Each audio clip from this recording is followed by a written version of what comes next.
Straight ahead, Sunday brunch staple. Amid a shortage of eggs and record high prices, the federal government takes steps to fight avian flu and lower prices. So why are hundreds of millions of perfectly good eggs just going to waste? Lottery outrage at the Texas Capitol. And I never expected to find that situation creating a criminal organization actually operating within our state government. The state Senate outlaws selling lottery tickets by phone or online after a controversial $83 million jackpot is awarded and now under criminal investigation. And debating DOGE days before President Trump delivers an address to a joint session of Congress, Republican and Democratic members of Congress from North Texas discuss the Department of Government Efficiency and the Trump agenda. Good morning, I'm Jack Fink. Get your fix for Texas politics. Eye on Politics starts now.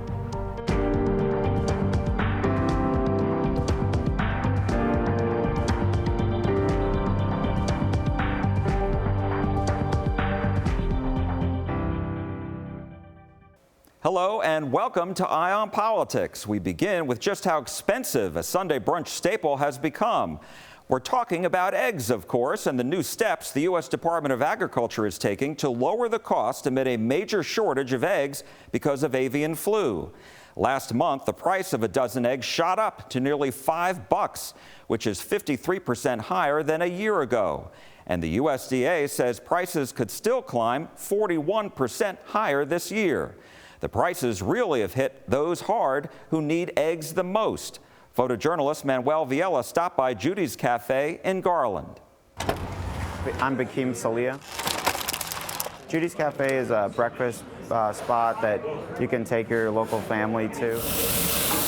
We've been around for 10 years in the neighborhood. So I basically go to Sam's Club 4 times a week.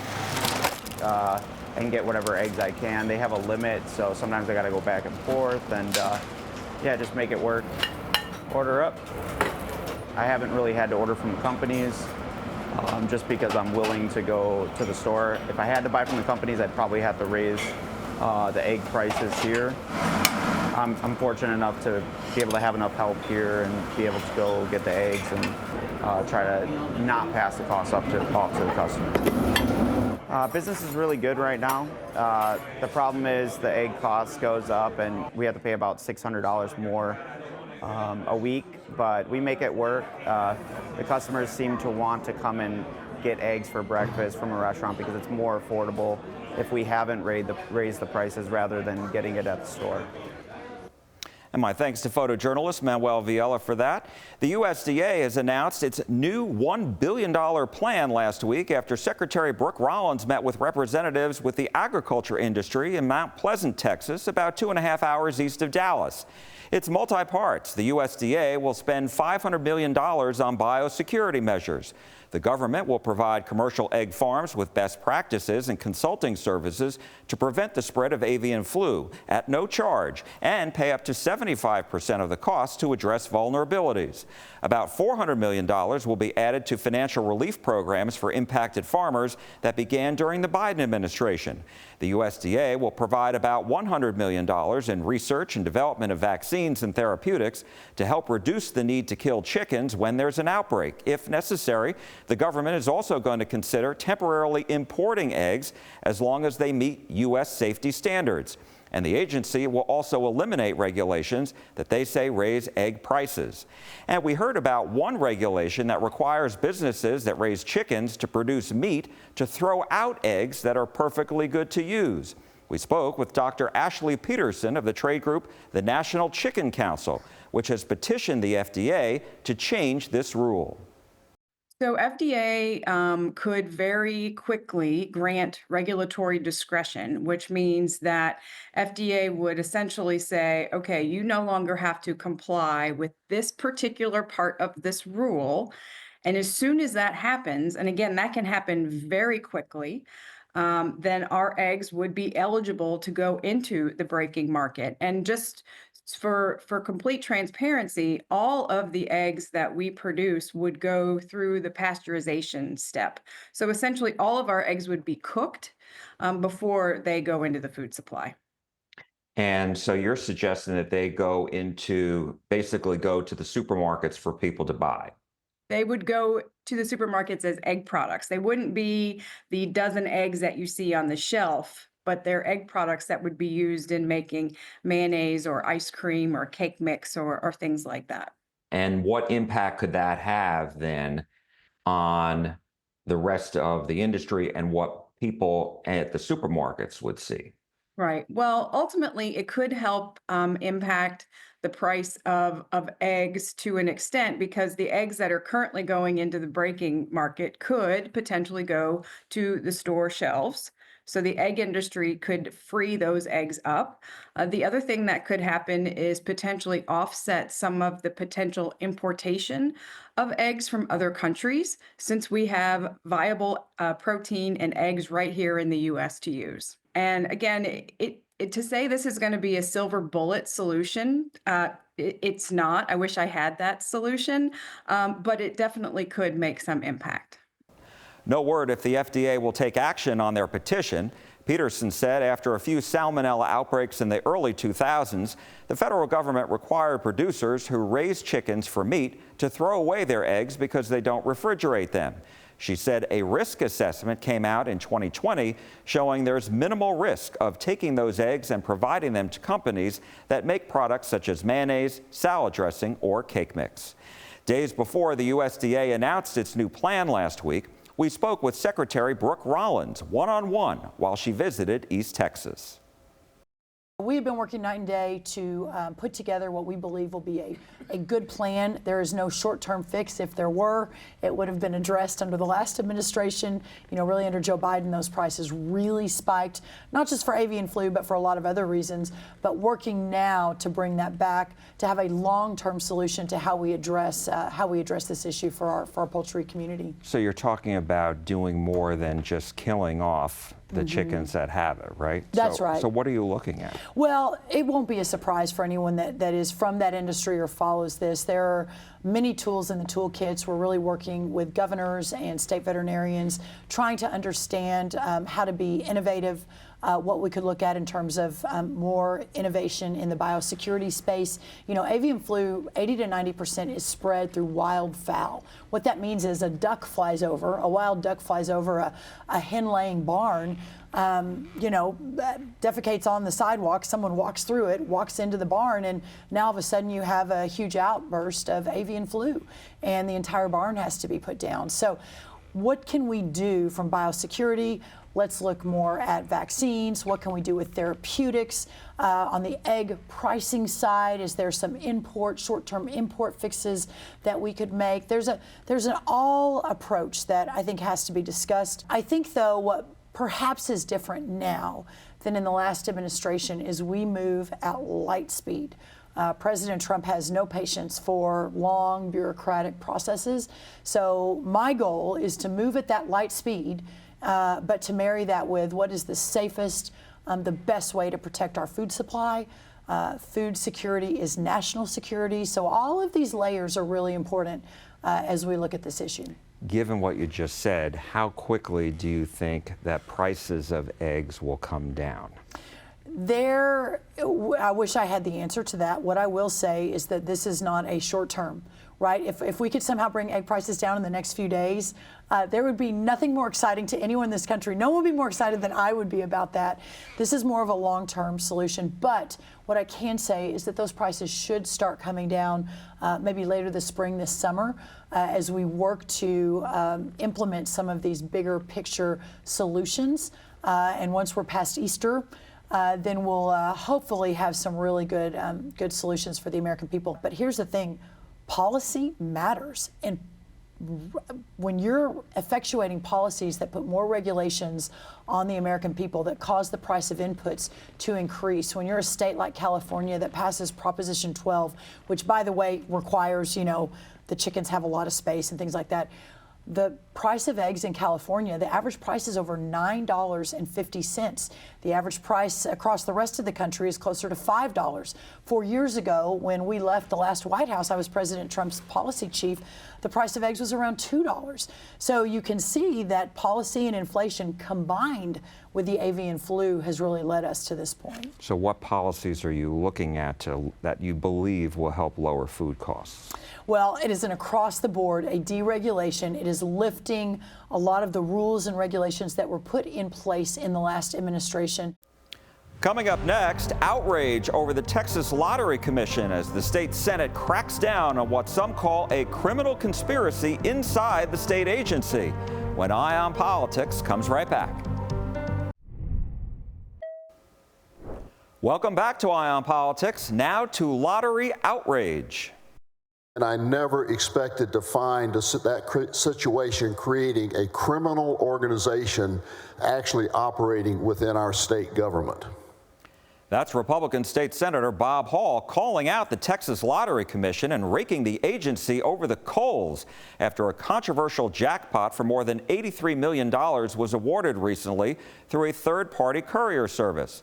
It was late last month that Lieutenant Governor Dan Patrick visited the third-party courier service in question and posted video of his visit on X, highlighting the situation.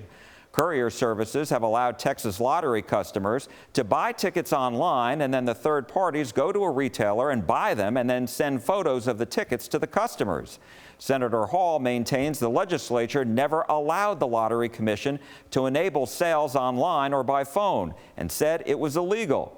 He filed a bill to ban lottery couriers in Texas and make it a misdemeanor to use them, and that passed unanimously in the Senate Thursday. The Lottery Commission has enabled a private-public partnership led by the state agency to engage in a criminal conspiracy to defraud Texans. If the Lottery Commission were to adopt an official motto today, it would have to include the words lie, cheat, steal, mislead, and cover up.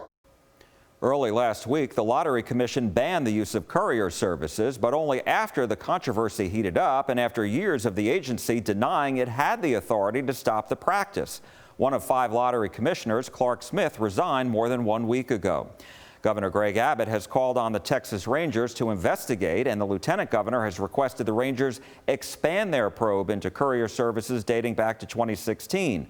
Attorney General Ken Paxton has also started his own investigation into courier services. Over the years, the Texas Lottery has provided billions of dollars for the state's public schools. Sarah Jenkins takes a look in this week's brief. Since 1992, the Texas Lottery has generated more than $40 billion in revenue for Texas. That includes education and veterans services.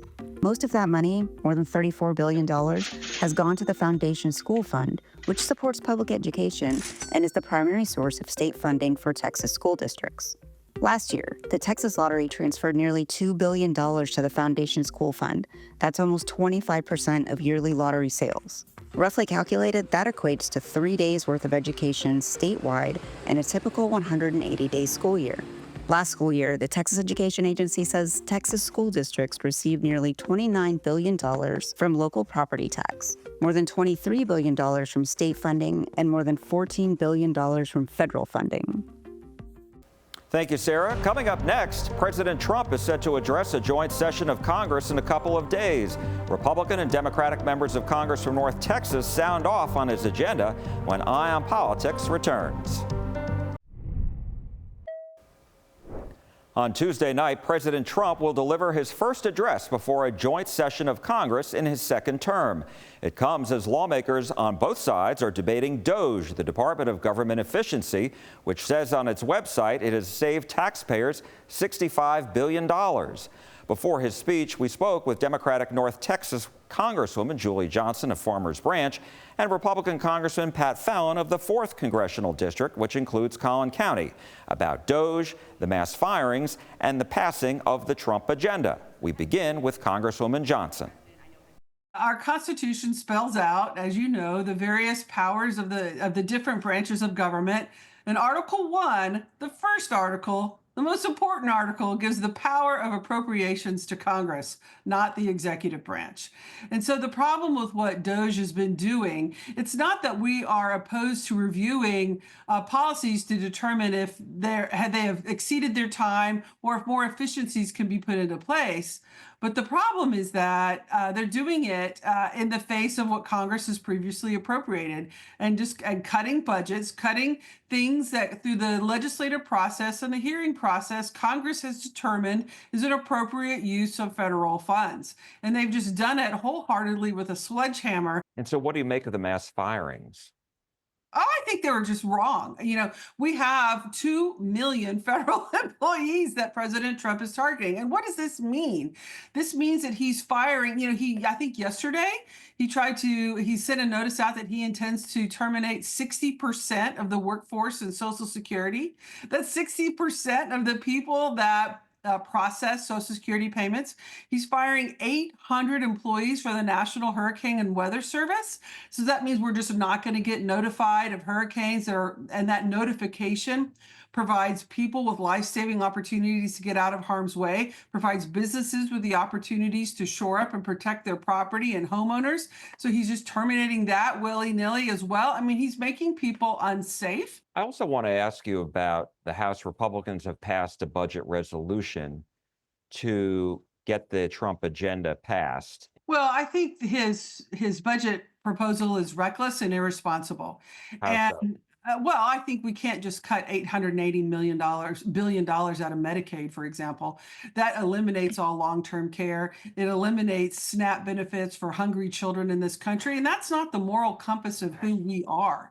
And the other problem that's really disingenuous about it is the Republicans are trying to have their cake and eat it too. They're trying to say we need to cut our budget. Our deficits are extreme. Our deficits are unhealthy. And I agree with them. Our deficits are extreme and our deficits are unhealthy. Over 1/3 of federal government spending is to interest on the debt. And I do believe that the debt is becoming a national security crisis.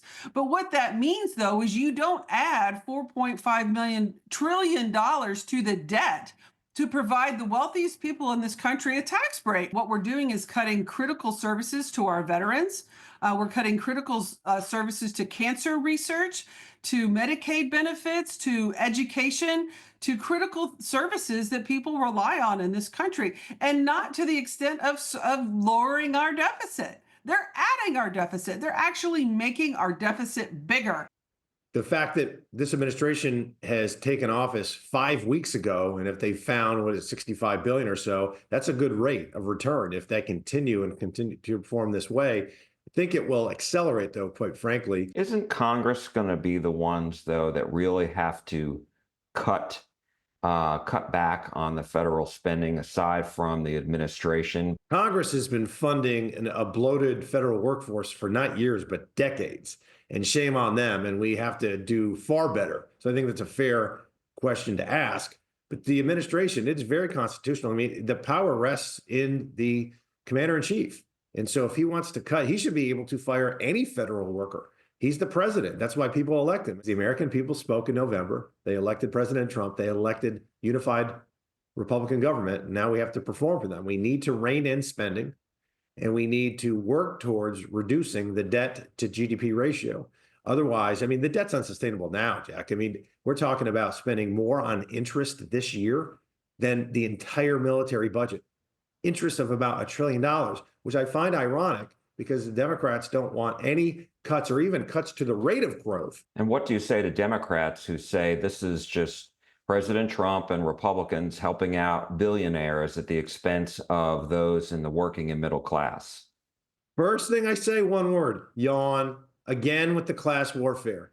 If we extend the Trump tax cuts from 2017, 91% of American taxpayers are going to enjoy savings, because if we don't, those 91% are going to be paying more in taxes. The president campaigned on no tax on tips, no tax on overtime, no tax on Social Security. I've read where the resolution that was approved by the House is not going to include all that. Is that accurate, or what's your take? I think that, again, what we did this week is just kickstarting it. The details will be fine-tuned over the next coming weeks and months. I do believe, because we've talked about it in conference, that we are going to do something with no tax on tips. Now, will it be all, will it be up to what, unlimited, or will it be limited to, say, the first $30,000 or $40,000 that's made on tips, which will, by the way, most service people in the service industry, that would cover, if not all of their tips, certainly the bulk of them. One thing that Democrats have been expressing a lot of concern about is cuts to Medicaid. And from what I read in the resolution, $888 billion over a 10-year period in Medicaid would be cut. The resolution never uses the word Medicaid. That's first thing. Second thing is, I was just down in Austin last week talking to the Inspector General and the folks that work to expose fraud within the entitlement programs, particularly Medicaid, because it's the one that's really the most egregious. And these are professionals that have been doing this job for over, one fellow, over a quarter of a century. And I asked him, of the roughly $50 billion that Texas spends on entitlements, how much of that is fraudulent? People that are receiving benefits that shouldn't, or criminal organizations, or just crooks that are stealing money and lying. And he said up to 20%, definitely more than 10%. That's what we're looking for, and that's what we're after. And remember, you can watch the full interviews of all our guests on our YouTube channel. Go to CBS Texas and press subscribe. And that's all for a busy Eye on Politics this week. Thanks so much for watching. I'm Jack Fink. I am listening, and we are listening to you at CBS News Texas. I'll see you next week. And from all of us here, have a great day.